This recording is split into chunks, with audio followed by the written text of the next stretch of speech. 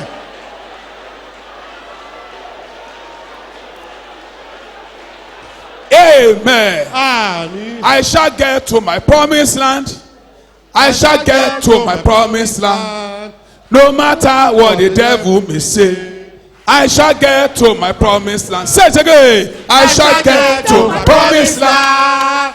I shall get to my promised land. No matter what the devil may say, I shall get to my. Say it again. Declare. I shall get to my promised land. I shall get to my promised land. No matter what the devil may say, I shall get to. Say it again. I shall get to my promised land. I shall get to my promised land. No matter what the devil may say, I shall get to. Shout it again. I shall get to my promised land. I shall get to my promised land. No matter what the devil may say, I shall get. Now let your amen be very strong Jẹ́ kí now. àmì ìrẹ́jọ́ orí rẹ̀ báyìí. Father, I pray right now. Bàbá mo gbàdúrà lọ́lọ́ báyìí. Any power Gbàgbára that want to destroy your destiny journey, tó fẹ́ pa ìrìnàjò àyànmọ́ that rẹ̀. want to end your destiny journey in shame, Tó fẹ́ jẹ́ kí àmọ́ ẹ̀. Shaddai! I pray Mo gbàdúrà for last minute faithful, fún ojú eré ìgbà ìkẹyìn. last minute faithful, Ojú eré ìṣẹ́jú ìkẹyìn. last minute faithful. Ojú eré ìṣẹ́jú ìkẹyìn. Appear your life.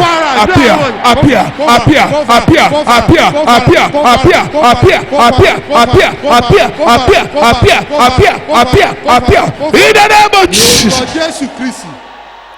Powers Àwọn agbára planning to use tó ń sickness ṣètò láti fi àìsàn. to stop your destiny journey Láti dá ìrìnàjò àyànmọ́ rẹ̀. shall not succeed. Kì í ṣe rere. Shall not Kì succeed. í ṣe rere. In the name of Jesus. Lórúkọ Jésù. Whether the enemy like it or Bóyá not, ọ̀tá fẹ́ àbí ó kọ̀. you will get your promised Ìwọ land. yóò dé ilẹ̀ ìlérí rẹ̀. You will get your promised Ìwọ land. yóò dé ilẹ̀ ìlérí rẹ̀. I say you will get your Ìwọ promised yóò land. dé ilẹ̀ ìlérí rẹ̀. I say you will get Ìwọ your yóò promise. dé ilẹ̀ ìlérí rẹ̀. In the name of Lórúkọ Jesus. Jésù. In the name of Lórúkọ Jesus. Jésù. Thank you, wonderful O Father. ṣeun bàbá wọ̀ọ́rù. In Jesus' name we pray. Lórúkọ Jésù. It is done. Ó ti ṣe é ṣe. It is Ó done. ti ṣe é ṣe. Put your hand together for Jesus, Ẹ for pàtẹ́wọ́ Jesus, for fún Jesus, Jésù, for Jesus. Fún Jésù. Amen. Àmín. Listen to this before we share the Ẹ grace. jẹ́ fetísẹ̀ sí ilé ìka tó ṣe orí ọ̀fẹ́. You are the Alpha and you are the Ìwọ Omega, ni Alpha àti Omega. the beginning and the end. Ìbẹ̀rẹ̀ àti òpin. We thank you. Àdúpẹ́ lọ́wọ́ We rẹ̀. worship you. Àjọsìn We fún ọ. exalt you. Àgbé ọ̀gá. We raise you high. Àgbé ọ̀sókè. Father, I pray for Bàbá, everyone mo you gbàdúrà gather here this morning. olúkúlùkù ẹni tó kójọpọ̀ bíbá lówùúrọ̀ The yìí. grace of God upon your life Oore ọ̀fẹ́ Ọlọ́run lórí ayé shall not expire in the name of Jesus. Ìjókòó ní orúkọ Jésù. I decree Mo pàṣẹ. at the end of everything, Lókun ohun gbogbo. you will not bite your finger in regret in the name of Òní Jesus. ní àbámọ̀ ní orúkọ Jésù.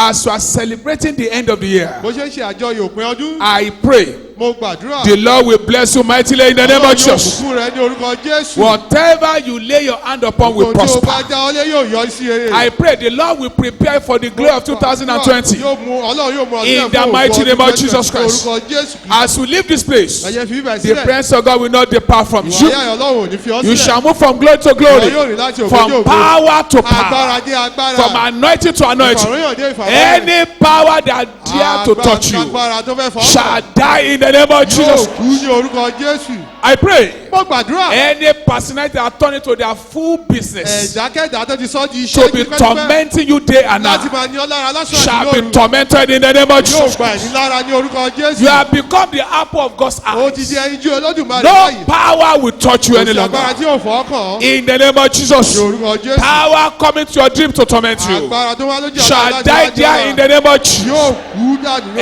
Every evil hand Gbogbo ọwọ́ ibi ibi. that is secretly working against Yóò you ṣiṣẹ́ lòdì sí ọ. shall be consumed by fire in the name of Iná Jesus. Ọlọ́run yóò jórun ní orúkọ Let the strength of God, Jẹ́ kí ipa Ọlọ́run. let the power of Jẹ́ kí God, agbára Ọlọ́run. let the fire of Jẹ́ kí God iná Ọlọ́run. re-enter you permanently in the name of Ojú rẹ Jesus. báyìí ní orúkọ Jésù. It shall be well with you. Yóò dára fún ọ. No accident for you. Sí ìjàmbá ọkọ̀ fún I ọ. can't hear you O again. lè gbọ́ ọmọ o. I say your life will not be wasted in accidents. Ànífàyè rẹ ṣòfò. No calamity for Sí you. àjálù fún ọ. No tragedy for Kò you. sí ìjàmbá òjijì fún No ọ. disaster in your family. Kò sí ìjálù. You will not be involved in plane Kò ní crash. wà ní ọkọ̀ bàálù tí I say you will not be involved in plane Kò ní crash. òní wọkọ̀ bàálù tí yóò In the dára. name of Ní orúkọ Jesus. Jésù. The eyes of the Lord that never sleep or Ojú slumber Ọlọ́run tí kì í ṣe kí tó gbé. will guide you in the name of Yóò Jesus. dá ọ sí ní orúkọ Jésù. Lord, Olúwa. even it will remain just 1 hour Tó bá ku wákàtí kan. for this year to Fún pass, ọdún yìí kí ó lọ. your life will not pass with you in the name of Ayé rẹ ò Jesus. ní bá lọ ní orúkọ Jésù. All the good things Ohun rere. that the Lord has ordained to give to you this year, Ọlọ́run sì hàn láti fún ọ ní ọdún you yìí. will get all of them in the name of Wọ́n yóò Jesus. gba gbogbo wọn ní orúkọ Jésù. I say unto you, Mo sọ fún ọ. long life. Ẹ̀mí gígùn. I can't hear you at all. Mi ì lè gbọ́ ọ rárá o. I decree Mo pa- long life, Ẹ̀mí gígùn. soundness, Àlàáfíà and ara. greater prosperity. Àti ìṣeré ńlá. Long life, Ẹ̀mí gígùn. soundness, Àlàáfíà ara. and greater Àti prosperity. ìṣeré ńlá. Long life, Ẹ̀mí gígùn. soundness, Àlàáfíà. and greater Àti prosperity. ìṣeré ńlá. In the name of the Father, Ọlọ́run bàbá. of the Ti Son, ọmọ. and the Holy Àti ti Spirit. ẹ̀mí mọ́. The grace Lórí ọ̀fẹ́. Lórí ọ̀fẹ́ Jésù Olúwa wa. Ìfẹ́ mọ́ ti Ọlọ́run àti ìdàpọ̀ ti ẹ̀mí mọ́. Kó sọ̀kalẹ̀ kó máa bá wa gbé láti ìlà títí láéláé. Nítòótọ́ ìrírà ta ni yóò máa tọ̀ wá lẹ́yìn lọ́jọ́ ayé wa gbogbo. Àwa yóò sì máa gbélé wa títí láé àti láéláé. shout hallelujah. Hallelujah. Another hallelujah. Mìíràn. A wonderful hallelujah. You are the best. Ìwọ lẹni tó dára jù. And I love you all. Mo sì fẹ́ràn Thank gbogbo you. yín. Ẹ ṣé. If today is your first time in our midst, please don't rush home. Pastors are waiting for you to pray with you. If today is your first time in our midst, please don't rush home. And if you give your life to Christ today, come to the front. Our pastors are waiting for you. Come to the front. Come to the front.